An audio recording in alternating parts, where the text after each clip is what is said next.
He was the most notorious and infamous king ever to rule over England, and he is best remembered for the fact he had 6 wives. 2 of these women lost their heads inside the Tower of London, another succumbed to childbirth, and 1 died practically under house arrest, and 2 outlived the terrible King Henry VIII. All of these women's lives got worse when the king took their hand in marriage, and they could do little about it. They couldn't protest or put up a fuss, they had to marry the grotesque king. But these women's demises and deaths were rough and horrific, but when compared with Henry VIII, he slipped away relatively peacefully. The king who had caused so much death, chaos and misery, seemed to have a quiet death when contrasted to his wives. In this documentary, we look at the deaths of King Henry VIII and his 6 wives, and to support our channel, please make sure to subscribe.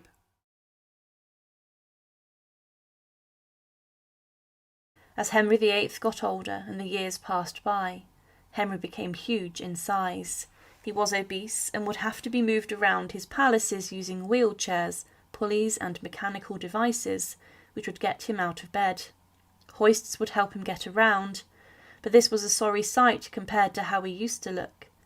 As a young man, he was a keen athlete who was a brilliant tennis player, but a number of injuries would lead to his mobility being greatly affected, and the king suffered from gout. He would not walk around much, and he would still eat a large amount of food, and his court would have daily banquets. A jousting accident he suffered in 1536 made Henry's final years very different. He sustained a serious injury, and a wound that had been very difficult to treat, and it then would fester and become infected and ulcerous, and with this the king could not move really at all. But also, following a jousting accident, the king was knocked out for a long time and for hours. This was greatly distressing for his then wife, Anne Boleyn. When the king came around, many said that he was not the same man. Henry VIII had suffered a serious brain injury, and despite not being killed by this, many historians have questioned that he would forever be changed. After his injury, the king became incredibly rash, and he would make some very poor decisions, and he would get through his next wives very quickly. But despite all of the king's health issues, his final moments would be rather peaceful. Henry VIII died on the 28th of January 1547, inside of Whitehall Palace. He was a large and grotesque, and on the day before his death, the king's confessor was summoned, and he was given Holy Communion. He had gone downhill massively, and his death to the royal doctors was imminent in their opinions. The king knew he was dying, and that it would come soon, but the royal doctors became incredibly worried, and they were concerned that if they told the king what was coming, then they would be said to have been predicting the death of the king, and this was incredibly serious. And because of this, no one told the king what was happening, as they were worried that they would be dragged out to Tower Hill, and they would be executed. But it was a courtier, Sir Anthony Denny, who would tell the king what was coming, that he was dying, and he told the king that, in mass judgment, he was not like to live, and he said to the king that he should remember his sins as every Christian man should do. The king claimed he did believe in God with all of his strength, and he said that Christ would pardon all of my sins, though they be greater than can be. With this statement, it's believed that the king was reflecting on the mistakes and tragedy that he had inflicted during his time on the throne. He was a man who would execute 2 of his wives, outcast many of them, and then also execute some of his close friends, such as Thomas Cromwell. He would regret many of his actions, including Cromwell's execution, and also many of the leading churchmen of the country would find themselves losing their heads or being hanged, drawn and quartered. This brutally summed up the reign of King Henry VIII, and there were doubts whether he would go to heaven or not after his death. The king, in his final demand, asked Archbishop of Canterbury, Thomas Cranmer, to be summoned to come to his side. He asked Cranmer to be there in his death and to comfort him, and the king could not speak when Cranmer finally got there to the king's bedside. It was said of the king's final moments in life that, at the end, there was no master, no servant, no prince, churchman, just a priest preparing a departing soul for eternity. Cranmer begged Henry to give a sign that he trusted Christ for salvation, and in response, he felt the grip on his hand tighten slightly. It was an evangelical departure. No anointing, no reading of Latin prayers, just a simple acknowledgement of the all-sufficient atoning work of Christ. Cranmer would have been glad of that. At 2 a.m. the king died, and this ended the reign of King Henry VIII. The exact cause of Henry's death is not completely known, but it's believed that he may have succumbed to a heart-related condition linked to his size, or a pulmonary embolism. But after the king's death, there was a charade carried out inside of the royal household to not let the secret out that the king had died. Because of this, servants were not told that the king had died, and the kitchens of the palace continued to bring food to the king's bedchambers, and it would be the job of the Lord Chancellor, Wriothesley, to announce the death of the king to Parliament. The transition between monarchs was believed to have been a dangerous time at this time, and people believed that the kingdom was weak and liable to attack without a monarch on the throne. Wriothesley would state in front of Parliament in tears that, before the Lord of the King's Majesty Privy Council, and there was declared to them by my Lord Chancellor and other the death of the King's Majesty, Henry VIII, our sovereign lord, which deceased to Almighty God on Friday last, being the 28th of January, and straitly charging them to keep the King's peace, and to look to safeguard of the King's Majesty Chamber of London, and so they departed.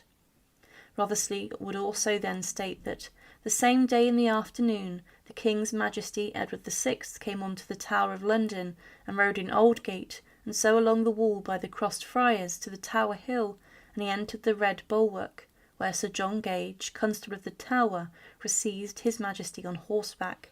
Our late sovereign King Henry VIII declared by his will under his great seal, his dearly beloved son and heir, our sovereign lord now, Edward VI, to succeed to the crown imperial, Sir Edward Seymour to be Lord Protector and Governor of the King's Majesty and the realm of England until the King's Majesty comes to his lawful age of 18 years. But preparations were then made for Henry's funeral. He had during his life commissioned a huge tomb which, if finished, would have been the largest tomb ever made for a monarch in England, and possibly the whole of history. It would have cost a fortune if finished, but over the days after the king's death, his body was embalmed, and it was then encased in lead, and it was then placed inside of a coffin, and was left inside of the presence chamber at Whitehall. The body of Henry VIII lay in state, and it would then be moved into the chapel as bells tolled across England for the life of Henry VIII. But on the 14th of February, Henry's body was taken to its final resting place, St. George's Chapel. It was said that the vast coffin, covered with pals of blue velvet and cloth of gold, lay on a chariot drawn by black, caparisoned horses, who drew it along roads that had been swept and even widened for the occasion. On top of the coffin was a wax effigy of the king, carved by Nicholas Boleyn, and clad in crimson velvet, trimmed with minever. On its head was a crown atop a nightcap of black satin, set full of precious stones. It wore jewelled bracelets and velvet gloves adorned with rings. The cortege of the king then rested at Sion Abbey, and whilst this happened, it's believed that the king's body may have exploded inside of the coffin, and there were rumours that this was then picked at by dogs as it leaked through the cracks of the coffin. But when the coffin arrived at Windsor, it was so large that 16 strong yeomen of the guard had to carry the heavy coffin into the church, and then lower it into the vault of the choir in St. George's Chapel. He was then laid to rest with Jane Seymour, his third wife, who died following giving birth to the king's son and successor, Edward VI. Today he is buried in an unremarkable way, and there are no large effigies marking the site of his burial, just a marble floor slab that also shows Henry VIII was buried alongside King Charles I, the executed King of England. But Henry VIII was a brutal and shocking king who, despite having 6 wives, would execute 2 of them and would treat the rest shockingly. His lifestyle caused his death, and his health was very poor, but he would be a shadow of his former self when he was a young man. He was a king who reigned over the country with brutality and horror, and some of the most shocking executions in history took place during his time on the throne. Henry VIII's wandering eye and obsession to have a male heir ultimately led to her downfall, and she's a figure who many feel rather sorry for. After Catherine's death, the people of England were plunged into mourning for the woman they deemed to be the rightful queen and legitimate queen, and she was greatly respected by the population. Today we look at the tragic death and painful funeral of Catherine of Aragon. And remember to support our channel. Please make sure to subscribe. Throughout her life, Catherine of Aragon was a well-respected and reserved member of the Tudor aristocracy. Her first marriage to Prince Arthur was short-lived. However, she is mostly remembered for her marriage to Henry VIII. Marrying the notorious monarch in 1509, Henry initially greatly respected the Spanish princess, and the early years of their marriage were considered happy, with the royal couple having a daughter who would later go on to become queen herself, Mary I, who has been known in history as Bloody Mary. However, by 1525, the king had developed a strong infatuation with another woman at court that would rip England apart and begin one of the most significant changes ever brought to the country. Due to his obsession with Anne Boleyn, Henry was forced to look for a way out of his first marriage. The Pope refused to annul the marriage between the sovereign and Catherine of Aragon, and for this Henry decided to break from Rome, assuming supremacy over the Church of England. With this in 1533, it was then declared that the marriage between Catherine and Henry was invalid, with it being declared unlawful as Catherine had previously been married to Henry's brother Arthur. Now, before the king's second marriage to Anne Boleyn, Catherine lived in many different palaces where she lived out the rest of her life. She regularly referred to herself as England's only rightful queen, and her servants continued to call her this.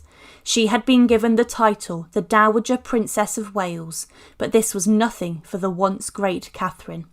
Her final home was Kimbolton Castle, and she was eventually transferred here, keeping herself in one room and living a rather simple life. Here she was banned from seeing her daughter Mary, and was also banned from communicating to her. In the December of 1535, Catherine made her will, realising that her death was soon on the horizon, and she wrote to her ex-husband, the king, one final time.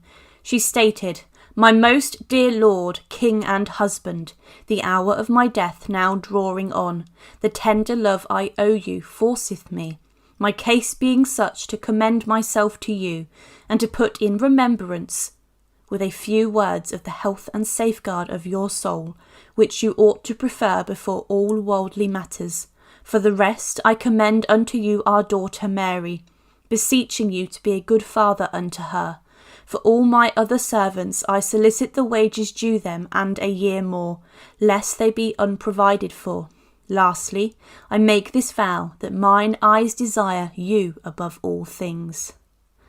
At Kimbolton Castle, on January 7th, 1536, Catherine of Aragon then died. Upon hearing of his former wife's death, Henry VIII distastefully celebrated her passing, and according to Eustace Chapuis, wore yellow garments, garishly beaming about the sombre news. This move was seen as rather vulgar, but some have interpreted it as possibly the king wearing the Spanish colour of mourning. But what cannot be disputed is the fact the king made a great show of his daughter Elizabeth, and did celebrate with his courtiers. A rumour even went around court at the time that Catherine was poisoned by Anne or Henry, and Henry ordered that Catherine should then be buried with pomp and ceremony. However, it wasn't as a sign of respect.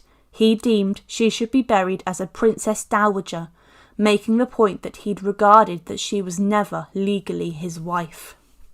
Ambassador Chapuis wrote, "The good queen breathed her last at 2 o'clock in the afternoon. 8 hours afterwards, by the king's express commands, the inspection of her body as made, without her confessor or physician or any other officer of her household being present, save the firelighter in the house, a servant of his, and a companion of the latter, who proceeded at once to open the body. Neither of them had practised chirurgy, and yet they had often performed the same operation, especially the principal, or head of them, who, after making the examination, went to the Bishop of Llandaff, the Queen's confessor, and declared to him in great secrecy, as if his life depended on it, that he had found the Queen's body, and the intestines perfectly sound and healthy, as if nothing had happened, with the single exception of the heart, which was completely black, and of a most hideous aspect. After washing it in 3 different waters, and finding that it did not change colour, he cut it in 2, and found that it was the same inside. So much so, that after being washed several times it never changed colour. The man also said that he found inside the heart something black and round, which adhered strongly to the concavitives. And moreover, after this spontaneous declaration on the part of the man, my secretary, having asked the Queen's physician whether he thought the Queen had died of poison, the latter answered that in his opinion there was no doubt about it, for the Bishop of Llandaff had been told so under confession, and beside that, had not the secret been revealed, the symptoms, the cause, the fatal end of her illness would be proof of that. It's considered today that the black growth on Catherine's heart was cancer. However, to some it was evidence of poison.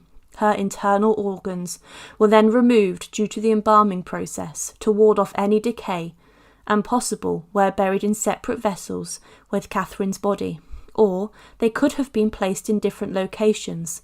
It was said that her body was opened, they took out her bowels, which were confined, and then buried solemnly in the chapel of St. James's Palace, her heart being separately enclosed in a coffin, covered with purple velvet bound with silver. This was common at the time, and people's internal organs were buried in different places, for example, the heart being placed in a different place to the body. Catherine's embalming process then continued, with her torso being stuffed with herbs and straw. Preserving spices and salts would then have been rubbed onto her body before it was wrapped in a waxed linen cloth. This wrapped the former queen up like a mummy, and she was then placed inside a coffin. But her body was not left alone. The body was left guarded and surrounded by candles for days, which her former ladies-in-waiting, offering final moments of companionship. Surrounding the coffin were 4 large golden standards and crimson banners with the arms of England and Spain. The clothing for those participating in the funeral was prepared during the 2-week mourning window, and the chief mourner was Eleanor Brandon, the Countess of Cumberland. Catherine's short will stated how her clothes and gowns were to be used to make church vestments, with her furs going to her daughter. She requested to be buried in the chapel of observant friars. However, the terms of this were not met. It was said that Cromwell replied that as to the burial, it could not be done where she desired, for there remained no convent of observation in England, but everything else would be done as regards to the princess. The king said the same as Cromwell, and that she bequest of her robes to the church was superfluous, and that the Queen's will was not accomplished in this respect. Something would be done in the abbey where she should be interred that would be more notable and worthy of her memory, and the abbey intended for her was one of the most honourable in all England. It is 17 miles from where she lived, and is called Peterborough. Catherine's hearse was taken to Peterborough Cathedral, and the funeral then took place. It was said, first, 16 priests or clergymen in surplices went on horseback without saying a word, having a gilded lantern cross-borne between them. After them several gentlemen, of whom were only 2 of the house, and after them followed the maitre d' and chamberlain, with their rods of office in their hands, and to keep them in order went by their sides 9 or 10 heralds, with mourning hoods, and wearing their coats of arms. After them followed 50 servants of the Asfogid gentlemen, bearing torches and batons, which lasted but a short time, and in the middle of them was a drawn waggon, upon which the body was drawn by 6 horses, all covered with black cloth to the ground. The said waggon was covered with black velvet, in the midst of which was a great silver cross, and within, as one looked upon the corpse, was stretched a cloth of gold frieze with a cross of crimson velvet. And before and behind the said waggon stood 2 gentlemen ushers with mourning hoods looking into the waggon. round which then said 4 banners were carried by 4 heralds, and the standards with the representations by 4 gentlemen. Then followed 7 ladies, as chief mourners upon hackneys, that of the first being harnessed with black velvet, and the others with black cloth, after which ladies followed the waggon of the Queen's gentlemen, and after them on hackney came 9 ladies, wives of knights. Then followed the waggon of the Queen's chambermaids, then her maids to the number of 36, and in their wake followed certain servants on horseback. The hearse rested inside the cathedral for 3 days, with it being surrounded by 1,000 burning candles. Shortly before her coffin was interred into the floor below, a final mass was said, and Catherine of Aragon was finally laid to rest inside the floor of Peterborough Cathedral. It seems that Henry did not want to create an exuberant tomb for her, and it was never very elaborate. However, unlike many churches in England, her tomb was left during the dissolution of monasteries, as was Peterborough Cathedral. Today's visitors still flock to see Catherine of Aragon's tomb, and it is surrounded at all times with flowers and pomegranates. Anne Boleyn as a queen was shrouded in great controversy throughout her entire reign as the Queen of England. Many women hated her across the nation, and they regarded her as a homewrecker who destroyed Henry's marriage to his first wife, Catherine of Aragon. The king tried everything that he could think of to get rid of his first wife, but he eventually declared himself the supreme head of the Church of England, and he then led a number of hugely sweeping changes with the church that led to the monasteries being closed and religious houses and their wealth being absorbed into the coffers of the royal family. But Anne, during her married years, did give birth to the greatest Tudor monarch of all, Elizabeth I, but her failure to provide the king with a male heir also led to her great fall. This was one of the biggest causes of her downfall. After a number of miscarriages, the king looked elsewhere, and specifically towards Anne's lady-in-waiting, Jane Seymour. Henry VIII had grown very tired of Anne, and Jane was seen as the woman who could give the king his heir. But to get rid of Anne, the king ordered Thomas Cromwell to come up with a number of false charges and false pieces of evidence that could see her accused of a number of crimes. One thing to consider is that at the time there had never been a noblewoman executed. So when Henry VIII would do what he'd do would be earth-shattering, ordering the execution of his wife. Anne herself had many enemies at court, and she would never have believed that her husband would turn against her. But alongside her were 5 other men, including her own brother, who were accused of adultery. But these men were executed following their trial, with the axe smashing down on their necks upon Tower Hill. One of these men, a musician inside of the court, was tortured, and he confessed. On the 15th of May 1536, Anne Boleyn, who had been held inside of the Tower of London, was sentenced to death for her crimes. Her trial was already predetermined, as the other men before her had been sentenced to death, so it was clear what her fate would be. Cromwell manipulated those men who heard the charges into ensuring Anne was proven guilty. But still at this point she would never have believed that she would be executed a short distance from the King's Hall where she was condemned to death. It would have seemed impossible for Henry to order his wife's execution. But Cromwell's case against her had evidence in abundance, and also testimony against the Queen. The former lawyer had brought down his more prized defendant, the Queen of England. It was this false case that led to Anne's execution inside the walls of the Tower of London, and nothing else. Anne is considered a victim today, and she was not guilty of what she was said to have done. On the 19th of May 1536, inside the walls of the Tower of London, the Constable of the Tower, William Kingston, wrote that, "This morning she sent for me, that I might be with her at such time as she received the good Lord, to the intent I should hear her speak as touching her innocency, always to be clear." He later went on to say, I heard say the executioner was very good, and I have a little neck. And then she put her hands about it, laughing heartily. I've seen many men and also women executed, and that they have been in great sorry. And to my knowledge, this lady has much joy in death. Before dawn on the 19th of May, she had called the constable to hear mass with her, and she prayed she had never been unfaithful to the king. She was given the sacrament, and she was then told to ready herself, as the executioner was waiting. But Anne Boleyn left the royal apartments, and she was surrounded by 4 ladies who attended on her, and they followed the constable of the Tower as he led the procession of the dead to the scaffold, which had been built on the north side of the White Tower. Today this would be where the Waterloo barracks are, and where the crown jewels are held, but Anne was known to have been rather positively looking, and she was said to have walked confidently to her death whilst hundreds of witnesses were watching. The doors to the tower had allegedly been left ajar, and some managed to sneak in to look. Anne then made a speech to the crowd and said, "Good Christian people, I am come hither to die, and therefore I will speak nothing against it. I am come hither to accuse no man, nor to speak anything of that whereof I am accused and condemned to die.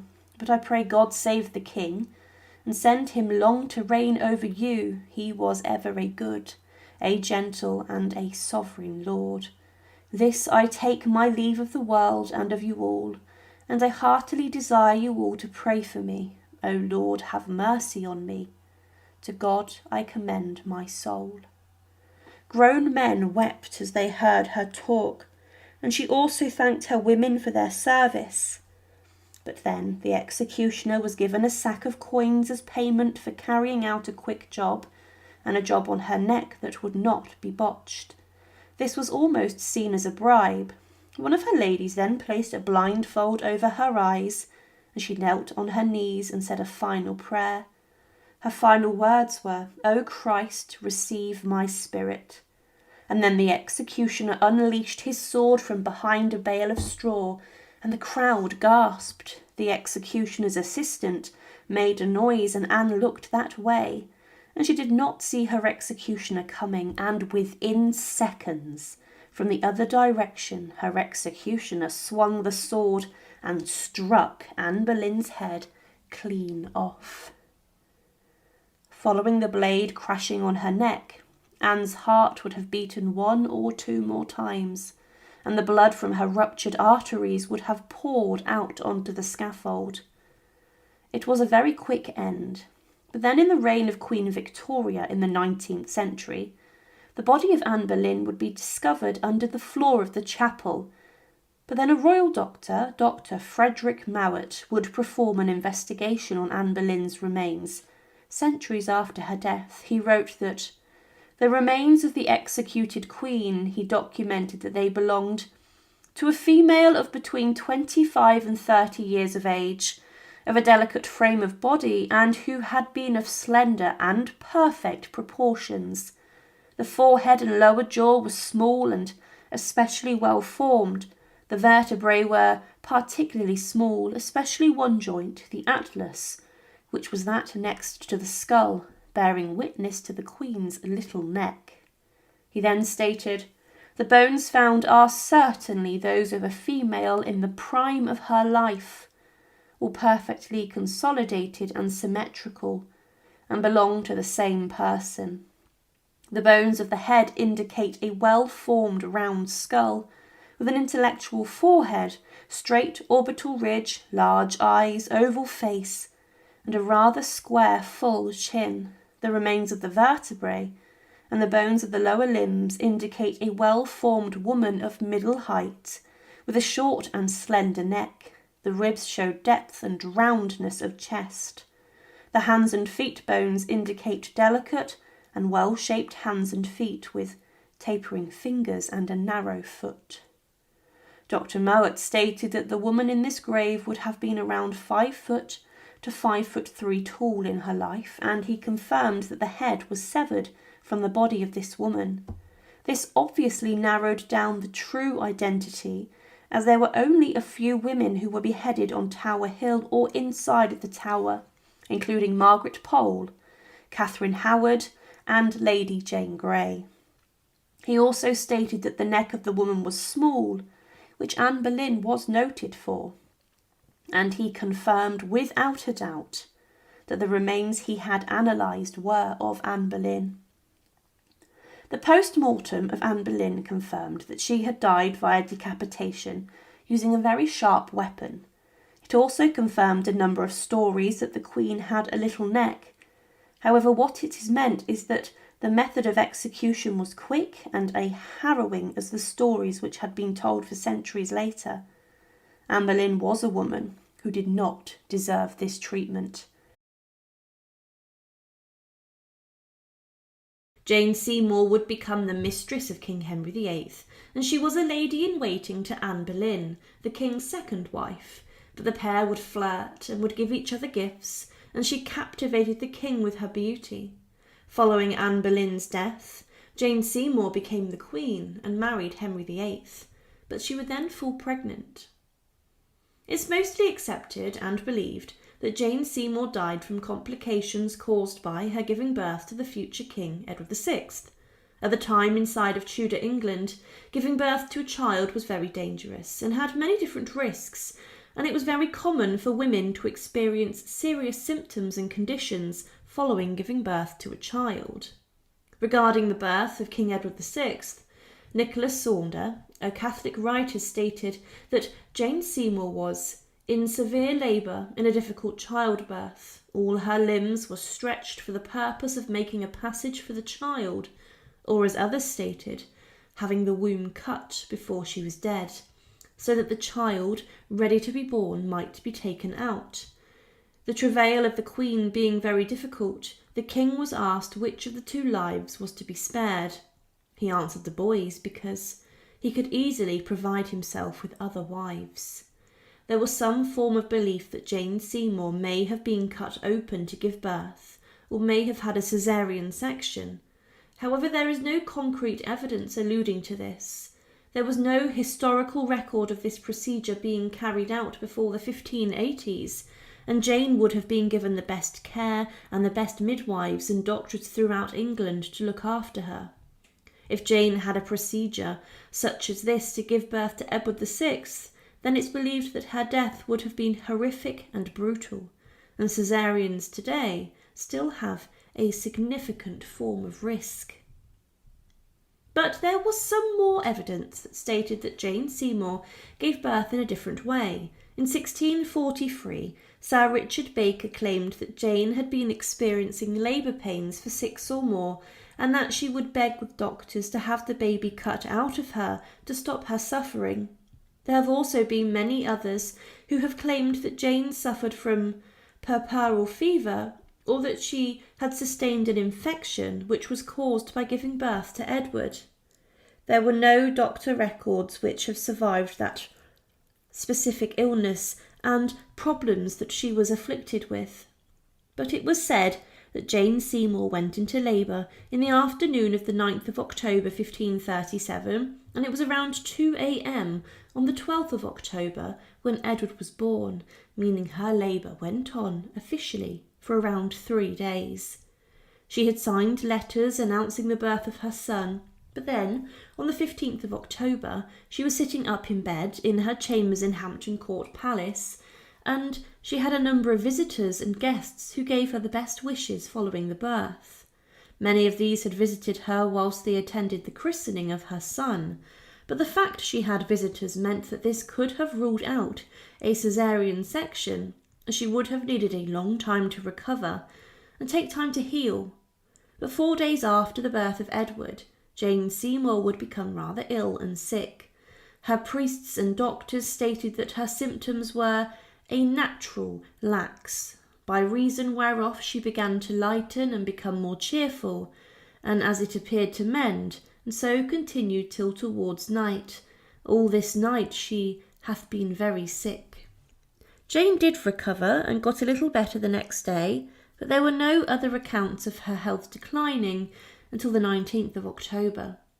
Jane was said on this day to be unwell yet again, and she got sicker over the weekend, and by the following Monday it was clear that she was in a very dangerous place and that her health was grave. On Tuesday, Henry VIII, her husband, was summoned to her bed inside of Hampton Court, and she would sit with her husband, and he prayed with her and stayed with her for some time. But to the royal doctors it was clear that she would not make it and that she was dying. She managed to live a little longer, but at 2 a.m. on the 24th of October 1537, Jane Seymour died inside the same rooms that she gave birth to the successor. Many people attributed the Queen's death to the fault of them that were about her and suffered her to take great cold and to eat things which she fancy in her sickness called for. The account that holds this report is only written documentation in existence about Jane's illness and disease. The claims that she had violent food poisoning and stomach problems, and it also said she had a great cold that led to her dying from a high fever. This was common, as it is today, and after giving birth, Jane, who was vulnerable, would have been more susceptible to poor health and catching illness. One other thing to consider is that Jane Seymour may have suffered with sepsis or blood poisoning, as Alison Weir and 4 other doctors have stated that they are sceptical about the fever causing Jane's death. They said as Jane was stated to have been hosting guests following the christening and eating food, it is unlikely that she developed postnatal fever from this, and she may have had an embolism or suffered with dehydration that weakened her heart. Hampton Court was a place where Jane Seymour had spent a lot of time, but following her death, Henry VIII, her husband, would leave to Windsor to mourn. On the 1st of November, he declared that Jane should be quickly buried inside of St George's Chapel in Windsor, and she was buried on the 12th of November. The court were ordered to wear mourning clothes, and Henry VIII wore purple, as everyone around him wore black. The king left the planning of the funeral to others, and the Duke of Norfolk carried these out, and Jane's body was taken from Hampton Court to Windsor Castle, and the king did not attend. But Jane Seymour was the first Queen of England since Elizabeth of York to die not being disgraced. The same protocol was used for Elizabeth's funeral, and Jane Seymour had a huge procession, and there were 200 masses ordered to be sung for her soul. Her body was embalmed, and her heart and entrails were removed, and it's believed that these are buried under the high altar inside of Hampton Court Palace. She was dressed in a robe of gold with jewels, and her crown was placed on her head, and she laid in state inside her chambers for days.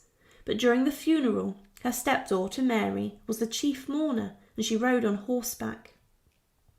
She was followed by 29 mourners, one for every year of Jane's life, and an effigy of the Queen was also on the procession, and the crowds looked on in silence. The procession got to Windsor days before, and they were met at the entrance of the chapel, before Jane's coffin was taken into the church, and was met at the altar by Thomas Cranmer, the Archbishop of Canterbury. Prayers were said as the body lay in state throughout the night. Mary kept a vigil beside it, and the following day Mass was sung. On the 12th of November, a huge funeral ceremony took place, and Jane Seymour was laid to rest, where she received full honours of a queen in a vault beneath the gartered chapel, and her 2 brothers, Edward and Thomas, were there. As her coffin was lowered into the vault, the Queen's staff broke their staves of office and threw them into the grave to show their service ending. For the next 6 hours, the bells of London tolled out. A Mass was heard 2 days later at St Paul's Cathedral, and this signalled the end of the funeral services for the Queen. But Henry VIII would choose to, in his own death, be buried alongside Jane Seymour, his 3rd wife. Many believe this is because he loved her the most, but the marriage was tragically cut short, and it's likely that if Jane would have survived, then she would have been the last of the king's wives. But Jane Seymour would be planned to be buried with Henry in a huge and ornate tomb, but this would never be made. Still today, 500 years later, Jane Seymour and Henry VIII are buried inside of a vault next to each other. Anne of Cleves is said to have been the luckiest wife of King Henry VIII, for she would not lose her head inside of the confines of the Tower of London. But she was a woman who was ridiculed for her looks by the grotesque and large Tudor king, who was significantly older than her. Henry VIII, of course, is remembered for his 6 wives, and his marriage to Anne was nothing short of a sham, as the marriage would be quickly annulled. But it cost the English king a significant amount of money, as Anne was a German princess, and she could not be dealt with quietly, and she was given a huge amount of property and land, including the childhood home of Henry's executed second wife. She would outlive the rest of Henry's wives, including Catherine Parr, the king's 6th and final wife, but she died at the age of 41 inside of Chelsea Manor. But what is the story of her death? The life of Anne of Cleves was rather unnotable until she would be approached to marry. For the English king, she was raised in an affluent German royal family, and the family hoped that she would marry a wealthy European prince, but no one would have guessed that she would marry the English king. Henry VIII, following the death of his 3rd wife, Jane Seymour, sent Hans Holbein, his royal painter, across to Germany and Europe to paint many women who would become his next wife. Holbein was told to make the images as accurate as he could, and he came to Durham to paint the portraits of Anne and her sister Amalia. These were both considered possible matches for Henry VIII, and the king chose Anne's painting, and by March of 1539 marriage negotiations were being played out between the Cleves family and the English royal household. Thomas Cromwell was placed in charge of overseeing the marriage negotiations, and the king's chief adviser would sign a marriage treaty on Henry's behalf. The king paid a dowry of 100,000 florins to Anne's brother, but she was not the king's normal type. Henry wanted a woman who valued education and culture, but Anne was not this. She was very important, but she was not the best educated, and she preferred practical skills such as needlework, and she was skilled at playing cards. She could only read and write in German, but she was calm and gentle, and the French ambassador said of her that she was tall and slim, but of middling beauty and a very assured and resolute countenance. It is considered that Anne of Cleves was rather attractive, and that she had fair hair and a nice face. A chronicler at the time said that her hair hanging down, which was fair yellow and long, she was apparelled after the English fashion, with a French hood, which she set forth her beauty and good visage, that every creature rejoined to behold her. But others claimed that she looked a lot older than she was, and on New Year's Day 1530, Henry VIII met with her in private. He followed the fashionable courtly love tradition, and he entered a room where she was staying in disguise. Eustace Chapuis, the imperial ambassador, then explained what happened, saying next, Henry so went up into the chamber where the said Lady Anne was looking out of a window to see the bull baiting which was going on in the courtyard, and suddenly he embraced and kissed her, and showed her a token which the king had sent for her New Year's gift, and she, being abashed and not knowing who it was, thanked him, and so spoke with her. But she regarded him little, but always looked out the window, and when the king saw that she took so little notice of his coming, he went into another chamber and took off his cloak, and came in again in a coat of purple velvet, and when the lords and knights saw his grace, they did him reverence. This was not good, and the first encounter and meeting was a disaster, as Anne of Cleves did not recognise her future husband, and she certainly did not know that Henry was the king. She was hoping to be married to a younger and more attractive king, but Henry was at this point not that. Henry was hugely disappointed and also very embarrassed, and it was by the standards of the 16th century a catfishing. But Henry and Anne would meet officially near to Greenwich Park, which a huge reception took place at, but the king had been put off marriage. But it was too late, and Henry had to go through with it, despite him tasking Cromwell to try and find him a loophole. He felt that he had not been bowled over by Anne of Cleves' appearance and beauty, and this would be the reason that he would not allegedly consummate his marriage with her. Cromwell struggled to find a loophole and a way out for Henry, and he would ultimately pay the price and would lose his head for this. But the king had to marry Anne of Cleves on the 6th of January 1540, and this took place inside the Palace of Placentia. The couple's wedding night did not go well, and they did not sleep together either. And the following month, Anne would state of her husband that, "When he comes to bed, he kisseth me, and he taketh me by the hand, and biddeth me good night, sweetheart. And in the morning, he kisseth me, and biddeth farewell, darling." But Anne would quickly be forced out of the royal court after around 6 months of marriage. She was told Henry was reconsidering his position, and consent was given to annul the marriage, as it was a complete disaster. The annulment went through on the 12th of July 1540, but this would cost the king very heavily.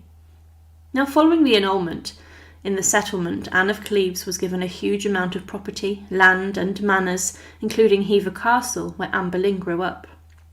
Throughout his final years, Henry VIII and Anne did grow close, and they became good friends, and she was said to have been the king's beloved sister.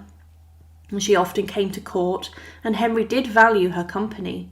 But following the execution of his fifth wife, Catherine Howard, there were many people who said that Henry VIII should remarry Anne of Cleves, but this never happened, and he instead turned his attention to Catherine Parr, a woman Anne did not like. In the years following, Anne remained very comfortable, and then following Henry's death and his son's death, during Mary I's reign, she would send her congratulations to Mary with regards to her marriage to Philip of Spain. She also took part in Mary's coronation, and this was one of the last public appearances she made. She did fall from favour slightly during Mary's reign, as many believed she was linked to the Wyatt rebellion due to the closeness she had with Elizabeth I, or Princess Elizabeth, as she was at the time. She was then forced to live a quiet life in her households, but she never left England.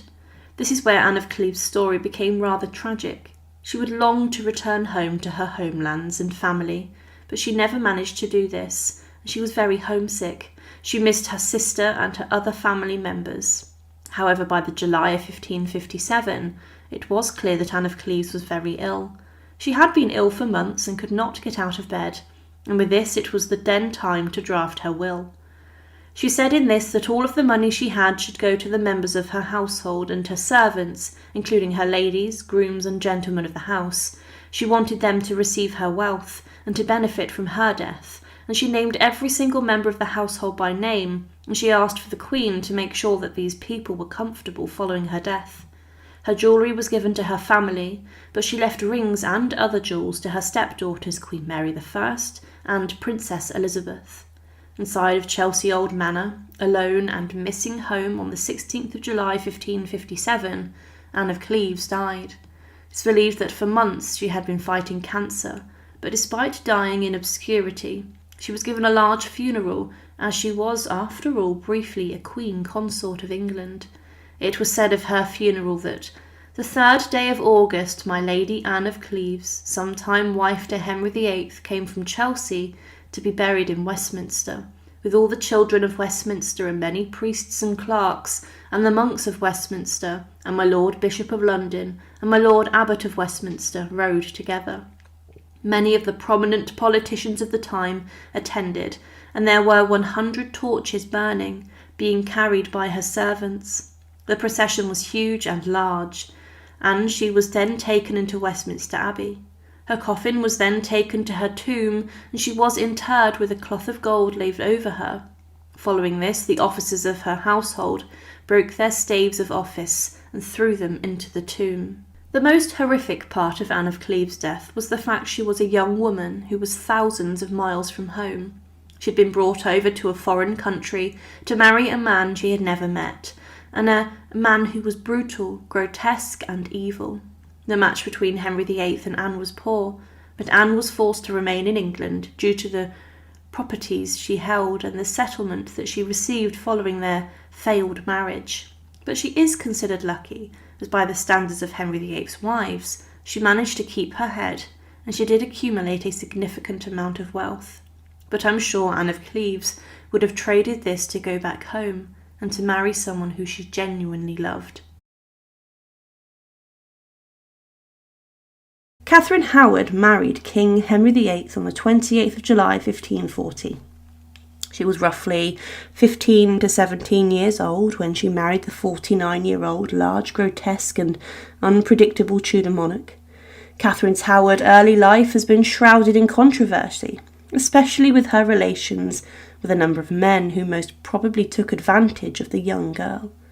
It was her uncle, the Duke of Norfolk, who had found her a place at court, and she quickly caught the attention of many men, including the king.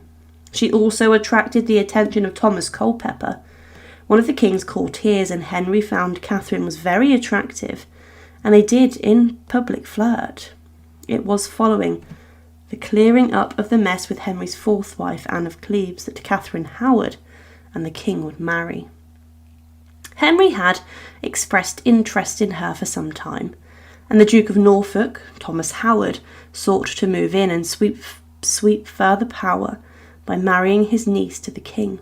He wanted to be as powerful as the Boleyn family once were, but the king's interest in Catherine Howard grew massively, and her youthful looks and personality captivated the middle-aged Henry, who wanted a younger woman, and he claimed that he'd never known the like to any woman about Catherine, and he would shower her in gifts and land. Henry described her as the very jewel of womanhood.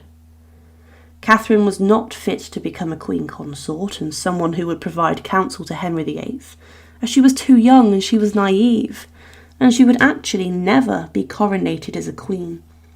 She received a gun salute as a queen, and she must have enjoyed playing queen, as she was given lavish clothes covered in jewels, and in the August of 1540 she left London whilst the court went on progress to escape the plague in the capital. But Catherine was the opposite of her husband. He experienced very bad moods and was enraged a lot, being driven mad by the pain in his ulcerous legs. She was young and carefree, and she was involved in a liaison, or at least an emotional affair, with the king's favourite male courtier, the aforementioned Thomas Culpeper. It was said that Culpeper had succeeded the king in the queen's affections. The pair met in secret, and these liaisons were organised by Jane Boleyn, Lady Rochford, and when rumours about the affair emerged, investigations took place, and the Archbishop of Canterbury found compelling evidence, including a love letter written by the Queen to Culpeper. In this she professed her love to him. But on the 1st of November 1541, the king, whilst praying in the Chapel Royal at Hampton Court, was told of his wife's indiscretions, and with this, Catherine Howard's downfall came.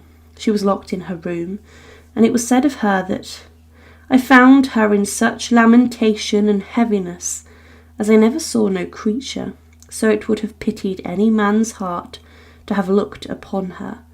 She was completely distraught, and there was a fear that she would take her own life." Things moved rather quickly, and on the 23rd of November 1541, Catherine Howard was stripped of her title as queen, and she was imprisoned inside of a convent. She would never see her husband the king again, but the marriage was actually never formally annulled. Thomas Culpeper and another man, Francis Derham, who had allegedly had physical relations with Catherine before her marriage, were quickly tried and condemned. Culpeper was beheaded by axe, and Derham was hanged, drawn and quartered. Their heads were placed upon London Bridge, and as Catherine Howard was taken to the Tower of London, as her imprisonment became more severe, she allegedly passed under the heads of her former lovers, causing the former queen a breakdown. An act of attainder was passed against her, meaning no trial was needed for her to be executed, and her execution was scheduled for 7 a.m. on the 13th of February 1542, as she had been condemned as a traitor. Her execution arrangements were overseen by Sir John Cage, the Constable of the Tower, and the night before her execution, Catherine spent many hours pretending to lay her head upon the block so that she could practice the best way of placing it to allow the executioner to strike her head off quickly and in one swift blow. It's claimed that on the morning of her execution that Catherine was laid back and calm, and that she went to her execution with grace. She believed her punishment was worthy and just, and she asked the witnesses inside the tower, close to Tower Green, to pray for her. The executioner was using an axe for this execution, unlike the man who took Anne Boleyn's head, who used a sword. The axe was considered the rougher and less reliable weapon. Things were more likely to go wrong, but this did not happen this time, as the skilled executioner crashed the axe upon Catherine Howard's neck with such poise and power that the fifth wife of Henry VIII's head was struck off in one blow. After this, her head was taken into the nearby chapel of St. Peter ad Vincula, the Tower of London's little church where previously Anne Boleyn had also been buried. Catherine's body was not placed inside of a coffin. It was just collected in a shroud, a rather thin piece of material, and it was then buried in, allegedly, a roughly dug grave inside the Tower of London's chapel. There is a memorial stone that sits close to the altar today, dedicated to Catherine Howard, and containing her coat of arms, but the reality of this is that there is no evidence that Catherine's remains and body have ever been found, and this is due to the behaviour of the men who buried Catherine upon the king's orders. Henry VIII had instructed that Catherine Howard's remains should be buried covered in a thick layer of quicklime, or lime. This material was used to make her remains and body decompose quicker and rot quickly, leading to them being dissolved off of the face of the earth. Using quicklime was done commonly over the years as a method of making people's remains quickly decompose, especially those who were plague victims. The reason Henry VIII ordered this to be used may have been down to the shame and the regret that he had with marrying Catherine Howard, and he also may have felt embarrassed by the fact he had been cuckolded or usurped in his wife's affections by one of his closest friends. The use of quicklime is mostly considered definitive with Catherine's body. Also, in the 19th century during Queen Victoria's reign, work was done inside the chapel to the floor, and the remains of many people who were executed inside of the tower and also on Tower Hill were found. The remains and corpse of Anne Boleyn were found, and it was confirmed that she had lost her head by a blow of a sharp weapon. However, there was an intense search for Catherine Howard's remains, and the archaeologists looked for the teenage queen. There was nothing found. The remains of Jane Boleyn were discovered inside the chapel, and she was executed immediately after Catherine Howard, but nothing could be found for Catherine. This leads to the conclusion that the instructions to use quicklime were carried out upon the remains of the former queen. But there is also another problem. As Catherine Howard was so young when she was executed and then buried, and the quicklime dumped on her remains before the earth, then as her bones had not fully hardened, this could have meant that they rotted quicker and decomposed quicker. So, inside of the chapel of St. Peter ad Vincula, there are the remains of many of the executed people of the Tower of London and Tower Hill, including Anne Boleyn, Margaret Pole, Thomas Cromwell and Sir Thomas More, but Catherine Howard's remains have never been found, most probably due to the quicklime thrown on her, but Henry VIII did achieve his goal of dissolving Catherine off the face of the earth, putting his fifth marriage behind him, and also preventing her remains from ever being found. Catherine Parr was believed at the time of the Tudor period to have been a too radical Protestant, and many inside of Henry VIII's government believed she was leading the king down a path of more ruthless religious changes, and she was not the most popular woman. She was a woman who had married before, and Henry's final wife was very different to his other wives, and she was more of a scholar than a doting wife.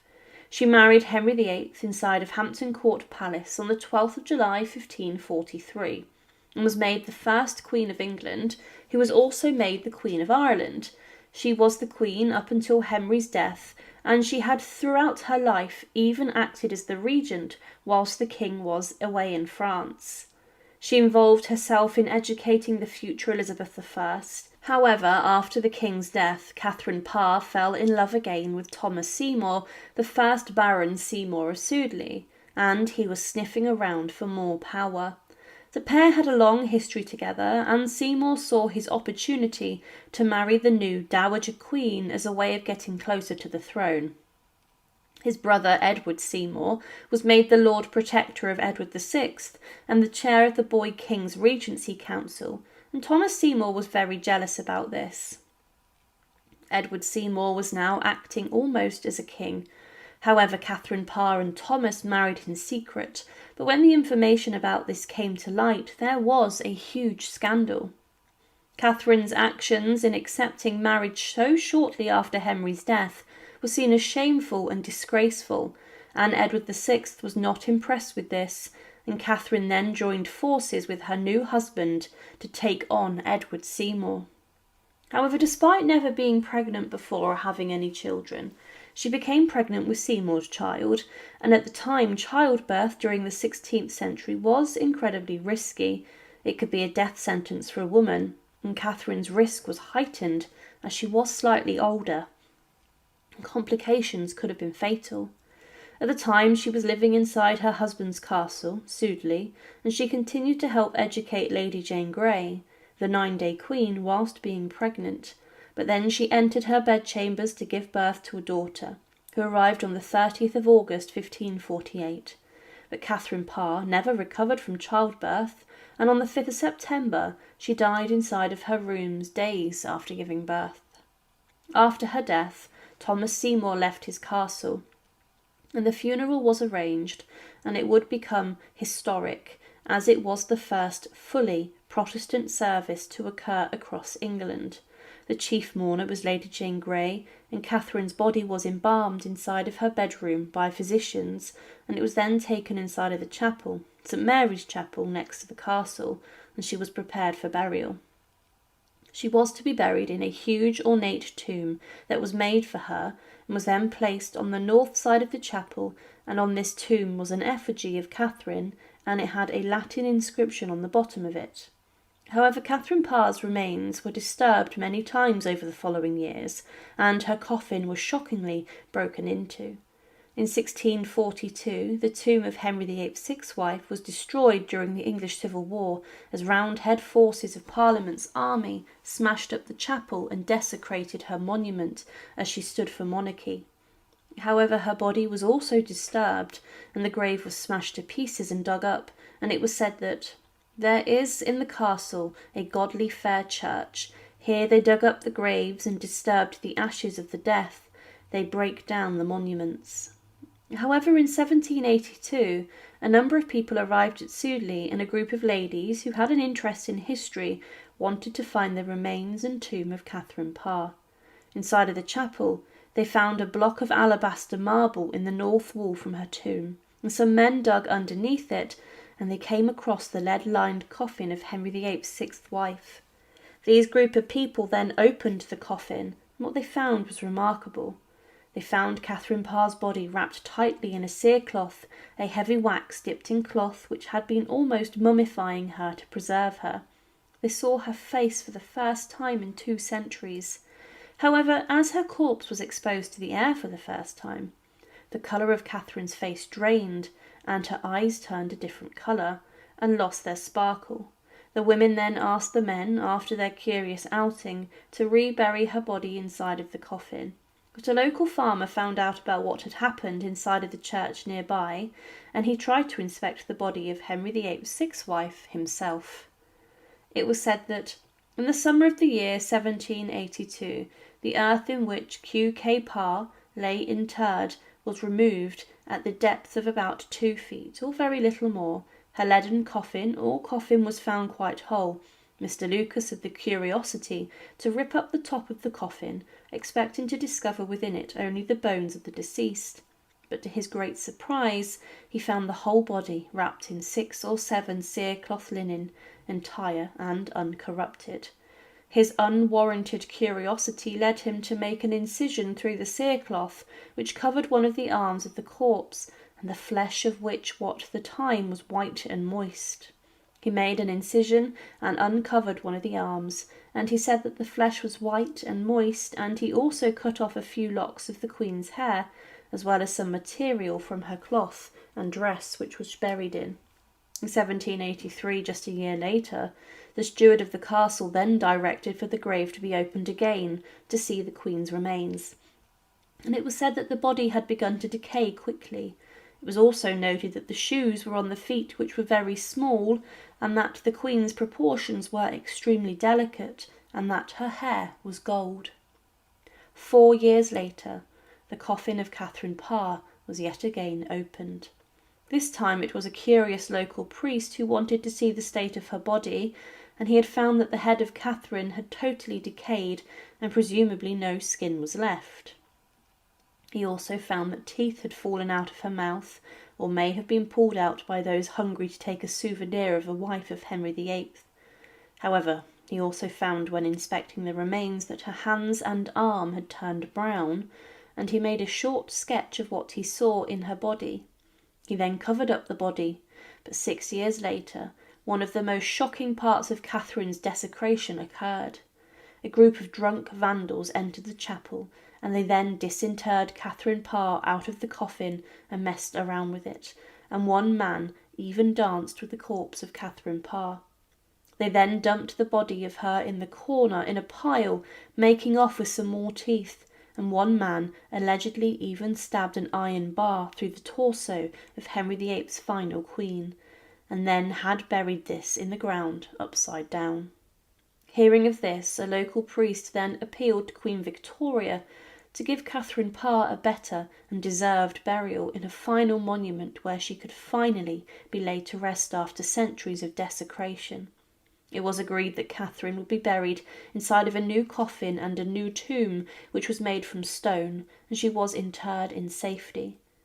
When the time came to rebury her inside of the newly renovated church within the grounds of the castle where she died, it was found that Catherine's body was just a pile of bones now, with a smaller part of flesh and hair on her body.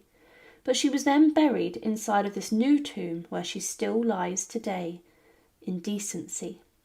The horrific story of those people who opened the coffin of Catherine Parr were a mix of criminals and curious, and she was in death not given the respect that she deserved, but she is a woman who is considered a survivor of the brutal reign of Henry VIII, but she could have experienced execution herself.